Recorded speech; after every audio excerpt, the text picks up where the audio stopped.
Lahat ng worth it makuha ay kailangan mo munang dumaan sa paghihirap. Hindi mo makukuha ang mga gusto mo kung hindi mo paghihirapan. Wala namang madali eh. At kung meron man, panandalian lang. Walang nanalo na hindi dumaan sa pagkadapa. Babangon ka lang ulit para ituloy ang lahat.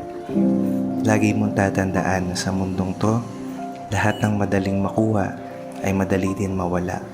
At lahat ng mahirap makuha ay hindi basta-bastang mawawala.